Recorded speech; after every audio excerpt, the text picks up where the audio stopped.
So welcome to our panel discussion on the D2C landscape. I'll be your moderator today, and just excuse me because I might be coughing a bit here and there. So the GCC market has undergone significant transformation over the past couple of years, and the D2C model has been at the forefront and has seen critical and significant traction. So this shift has been propelled and underpinned by a number of factors, including high digital engagement, and the region being actually one of the highest digitally engaged in the world, as well as a shift in consumer behavior and a growing emphasis on personalization. Now, for new brands that are launching, their concern or the main critical element is to identify the right selection of the online versus offline channel. And the choice between online and offline, and within the online realm, the strategic approach, it takes a nuanced understanding of the market. So from your perspective, and here I'll start with Ahmad. So from your perspective, what are the factors that brands should consider when they are identifying the right approach for their business, especially for new businesses or young businesses? Sure. So I'd like to introduce myself, Ahmed, the founder of Minimalist. We sell watches and accessories throughout the Gulf region. And we've grown to great scale in the past 7 years. We've scaled to more than 50,000 customers across the Gulf region. And how I would like to put it is, product is the absolute key when it comes to an online brand.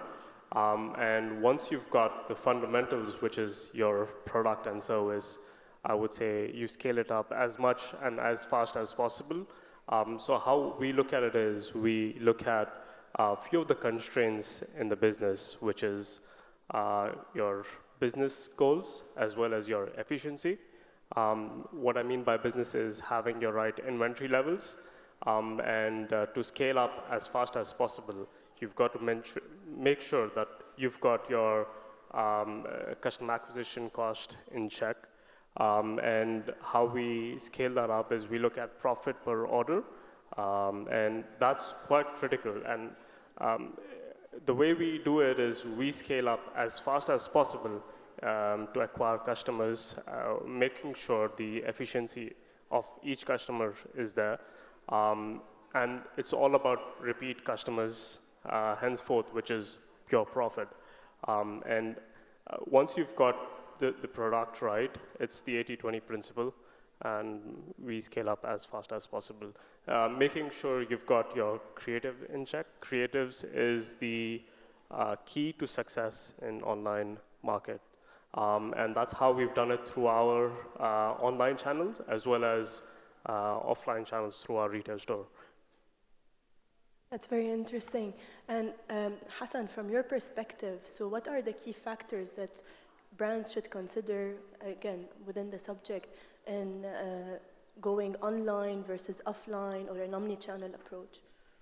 So great question. I think throughout the day, people have been discussing the similar topics.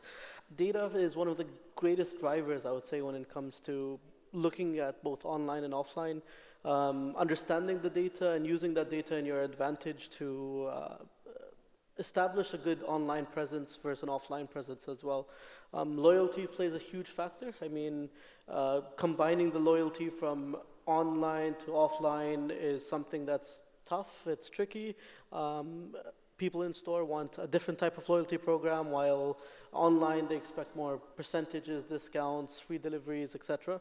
Again, when we look at the data, that's the most critical place to understand the line between online and offline in the presence of e-commerce. That's true. So data is an important topic, and I think we'll deep dive into that a bit later. And so Aya, you've chosen more weightage on the online channel as well as the B2C.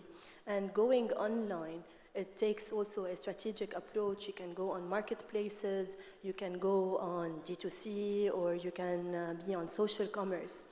So what are the factors that enabled you to take on this weight between the channels that you cover?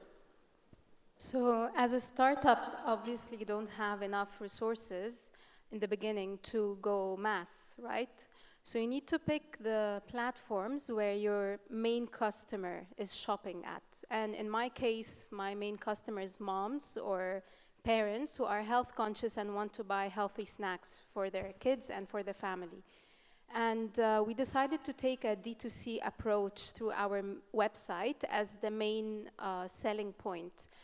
Two very good points about D2C is, first of all, you're so close to your customer, so you get almost instant feedback on any new launch or product or anything, which is amazing for a small brand in the beginning to quickly change stuff and react to stuff. And also, you get to keep your margin, which is very important, especially when you're starting. You try to, break even fast and keep as much of the margin to yourself. Obviously, the downside is, or not downside, but I mean, you need to grow fast as well. So at a point, you need to start thinking, okay, where are the other online platforms that I can be on that can bring me a bit more volume? So that's when we decided to also but like balance between our own website and then being on other online aggregators and supermarkets and stuff that are also focused online where we know our main customers will be. So it takes a deep understanding also of the consumers on where they are present, how they like to shop. Yeah. And Johnny, from your perspective as well, so how do you determine the best approach and how have you done that for your company? So in terms of looking at what we did, because we are a non-alcoholic drinks marketplace, was first things first, it was about how do we bring the best quality to consumer, but then when deciding upon channel, it was very much around occasion as well. With the nature of the products that we have, we wanted to make sure that we are hitting all the touch points that people would look for from non-alcoholic beverages, whether that's celebration occasions in HoReCa, whether that's on retail shelves in a smaller scale to begin with, and then also really providing that occasion and quality element within the e-commerce marketplace and educating and connecting with people within that marketplace as well. So it was really e-commerce first because we wanted to create that selection and that quality element for the end consumer. But we almost worked a little bit backwards. We saw the demand from B2B, from the HoReCa channel to revolutionize that space, and retail kind of followed suit on the back of that. So we almost had an omni-channel approach, almost by accident, but it was kind of just sped up in terms of the process that we wanted to follow.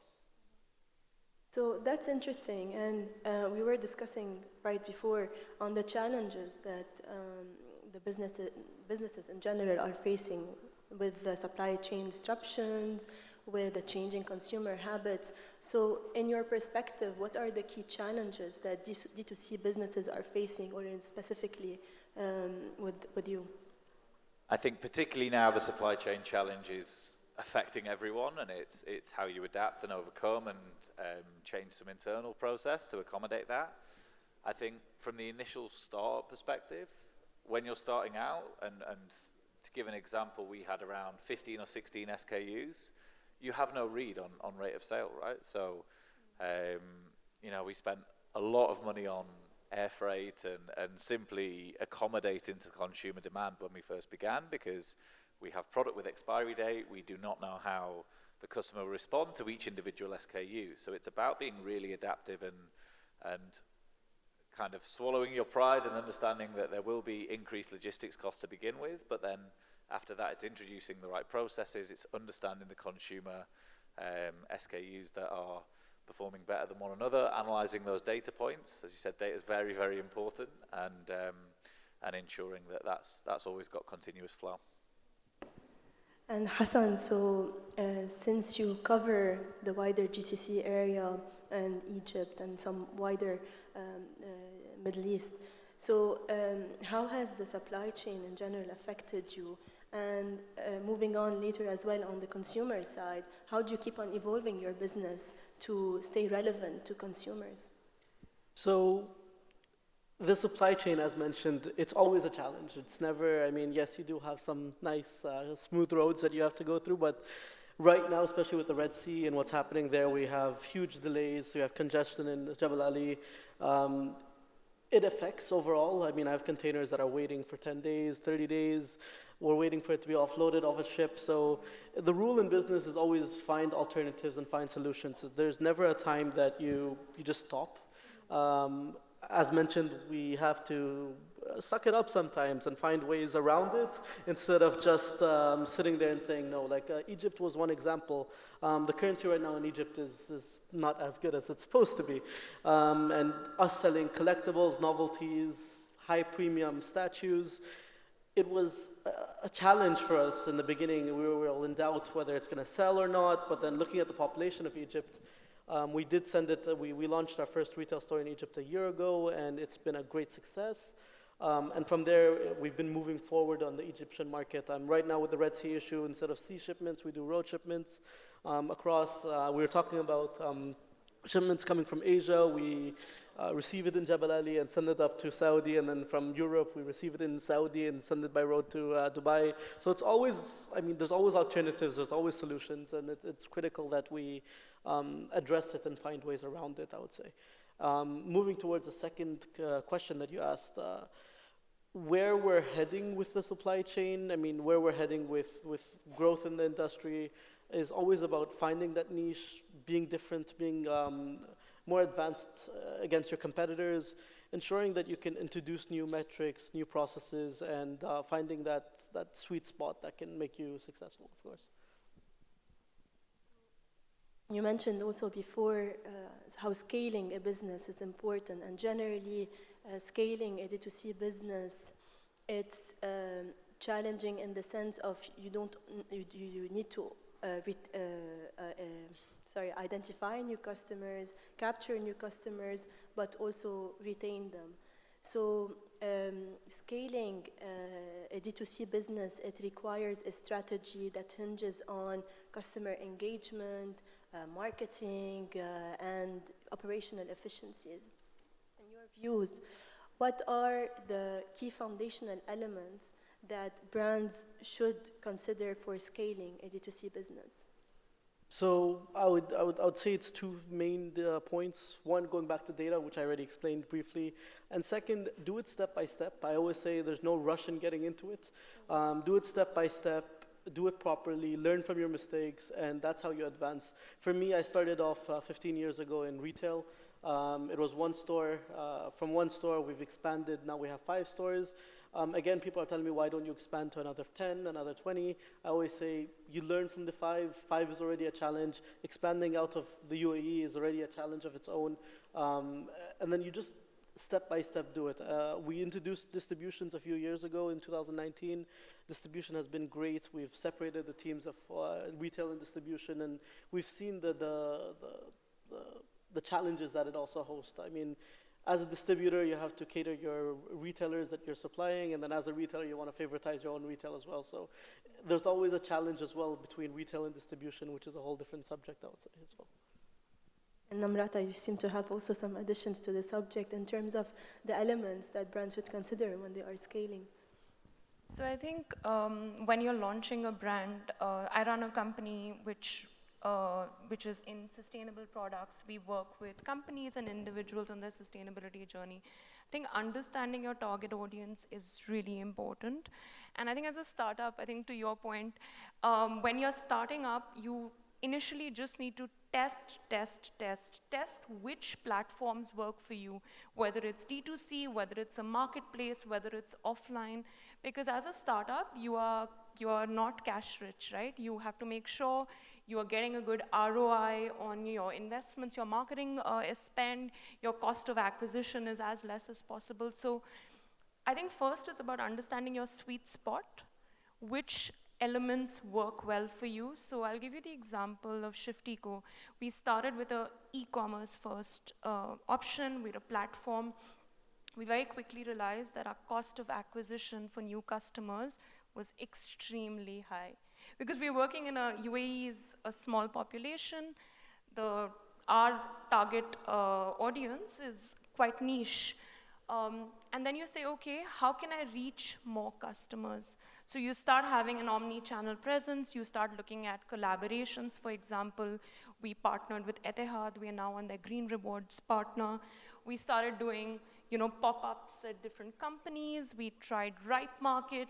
So we test to see where scale is.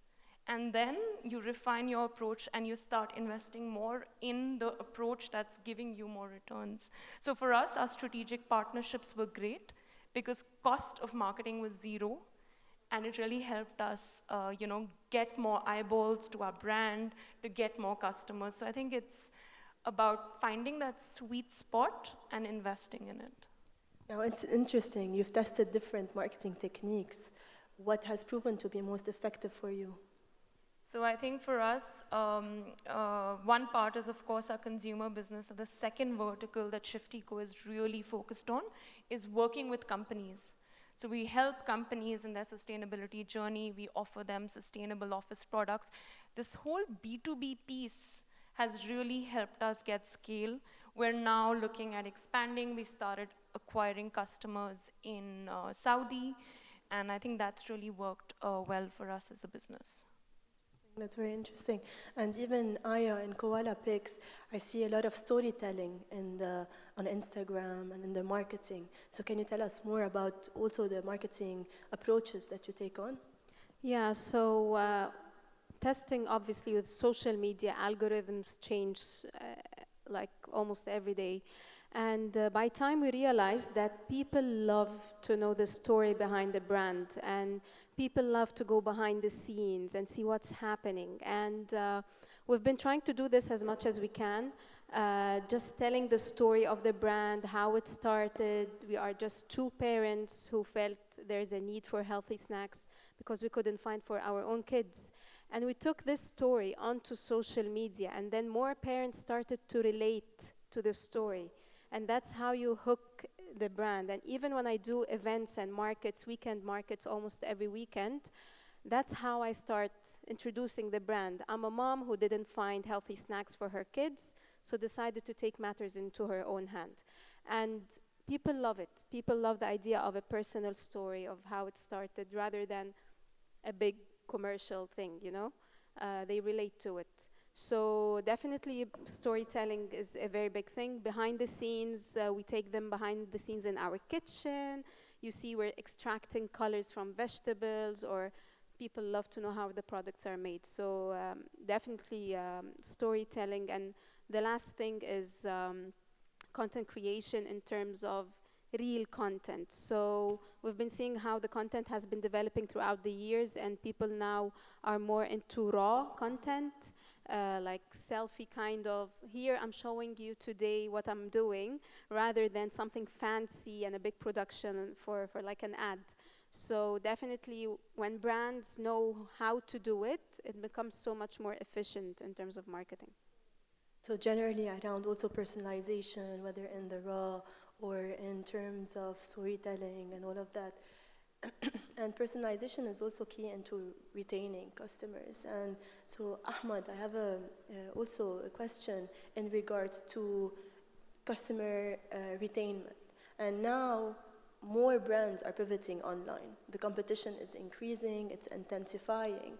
So the challenge is not only in capturing new customers, but it's also in retaining them and having this long-term loyalty. So what is your take on that? So I believe retention is one of the most important things in a business. If you can acquire customers, I'd say 1,000 dirhams, and at the end of the day, you haven't got that customer back, it's a lost customer, and it's a lost customer for your life. Retention is one of the most important metrics to us, and we look at it on a very frequent basis. Knowing that you've got high retention shows that your business is performing well, right? The number one thing we look at is customer loyalty. And how do we do that? We do that by providing the best customer service as possible, while keeping your product quality at the highest possible grade, and looking at how you can build a meaningful relationship. Because I believe success is a byproduct of the meaningful relationships you create with your customers. We keep in touch with most of our customers, whether it's through email, whether it's through other platforms like WhatsApp. I believe one of the most important things to a business is, again, retention and treating your customers well. We don't look at, I would actually invite all of you to experience our customer service. We've got one of the best customer service experiences here.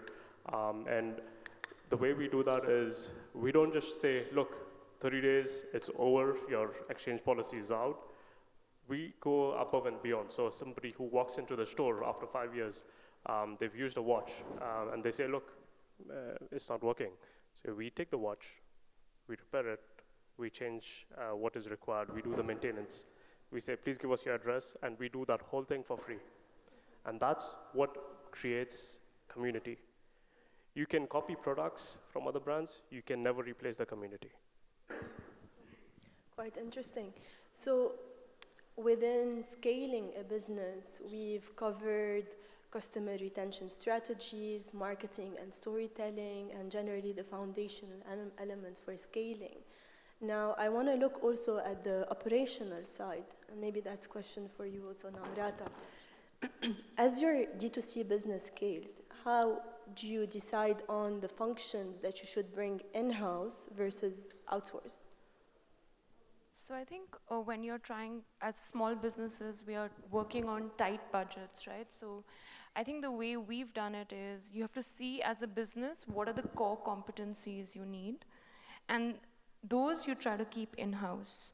And then you look at the cost of having, for example, at ShiftEco, we have taken the 3PL warehouse, our warehousing and our logistics is outsourced. But how much control do we have on it? So we make sure that, you know, either me or my co-founder Sukriti is managing the team, our warehouse team, making sure there's a feedback loop from our consumers, because as a D2C business, it's absolutely critical that your consumer experience is amazing. So as long as you have control over it and you're overseeing it, outsourcing some parts of your functions make sense. We've outsourced our finances. We have a marketing team that works with us also on a part-time basis. Because what this does is, as startups, you have to be very agile. And to be agile, you have to have budgets and money to play with. So I think you need to figure out what works and what doesn't work. Having said that, outsourcing has its own issues. It's not as seamless. But I think when you're outsourcing, it's about finding that sweet spot. We've tested a lot of 3PL providers. We know what works for us. And it took us 2-3 bad experiences to find the one that actually works. So it's surely not foolproof, and it requires a lot of work, but it really depends on the kind of money you're playing with. And it's interesting that you outsource your marketing, and I know that marketing, the function, is usually a debate on whether you keep it in-house or you outsource it. So Johnny, what is your perspective on that? I think with marketing, it's getting to the stage where you need to be far more proactive than reactive when going from outsourcing to in-house. And the more channels you build and the bigger the requirement grows. So if you take, for example, moving from simply a D2C model to then introducing B2B, elements of trade marketing in there, you need a full-scale team who are able to execute that. And it's not just coming up with the ideas. The execution is absolutely key, and making sure it's done. As a startup business, you need to operate at a level further than your competition that were established in the market. So being able to introduce that playbook, introduce those levels of standards, you need to bring that in-house when you get to that stage, and being able to have that influence over the key stakeholders within the business. And I know, you've gone with that also direction onto first insourcing marketing, then outsourcing, and then again. So how would you also consider it? So we tried in the beginning to do it in-house, okay? But I'm a marketeer by background. However, back then, digital wasn't that big of a market, you know? We used to be a very traditional use of marketing. So I decided, okay, it shouldn't be hard. I can run an ad on Instagram. How hard would it be? But then you realize there's so much more into it. And then I decided, okay, let's take it for someone else to do their job. And then they do it, and it's fine, it's okay. But at a point you want to have this customized, personalized experience on your social media where like, come behind the scene and come see that. And people want to see faces, so they wanted to see my face or the face of my chef. So I felt like, let's bring the content in again, and then maybe just only outsource the paid media part, where that needs really the expertise of social media managers. But then content creation came back in because we feel it's very personalized to the brand itself. Thank you for that. So I know that our time is up. Do we have a couple of minutes for No. Okay.